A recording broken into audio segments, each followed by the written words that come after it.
This week's Con Report is brought to you by Geek Nation Tours. Find out more at geeknationtours.com.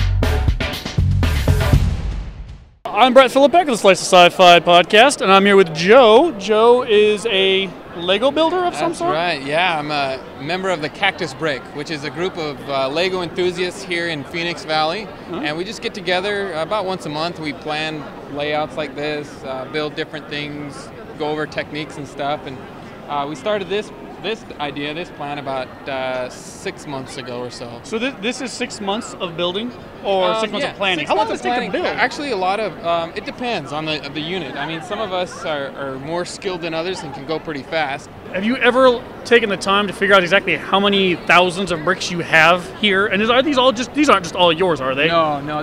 This is a collaboration of about a dozen of us members who we just kind of laid out different spots. One guy did the beach scene, another guy has a lot of the train parts in the train yard, you know, and we split up the big buildings. I did a lot of the medieval stuff, the castle and the dragons. And it's just sometimes you get an idea, you know. I might think, oh, hey, there's a cool Victorian house that might have some old medieval looking things, and I might go for a house or something like that. But you just do what comes in your head, build what comes into your head. So, I mean, honestly, it's kind of an art form at some point. I mean, it is. And yet, I don't think a lot of people think of it as being an art. They just think of it like, you know, you're just some guy who likes to play with kids' toys all the time. I mean, I get that certainly from my friends. Yeah, for sure. They don't get that there's a lot of time and effort and energy, and especially when you don't have the instructions. I mean, that's just talent. That's just pure talent. Yeah, you know, I heard someone else say, you know, some people use ceramic, some people use clay, whatever. We use Lego brick to do things. But yeah, you know, even little things like this. You know, this is actually a hinge piece that's 2 forks, and the other hinge piece goes in there but to use it as a detail for a trim around the top of a building, maybe no one else would have thought of. But to do things like that, it's just, yeah, it's an art, and getting to know the pieces, what you have, and what you can build. So, yeah, I mean, I will say, because I look at them, and without the instructions, I'm lost. And so I've seen some of the master builders. I go to Legoland all the time, I say it's for my kids, it's really for me.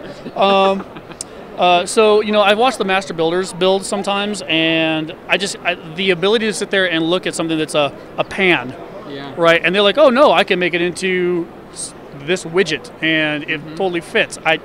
That's an art form I don't have, you know. Yeah.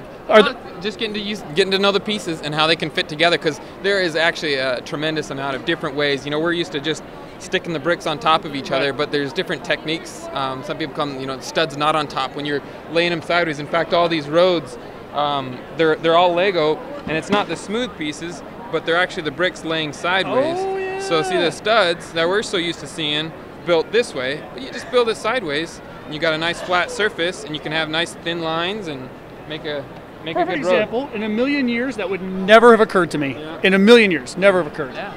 If you ever decide that you want to make a fortune, let me know. I will totally market this for you, because this is ridiculous. I have to tell you. Well, we'll have to be in touch with you, Jeff. All right. Thanks, man. Take care. SliceofSciFi.com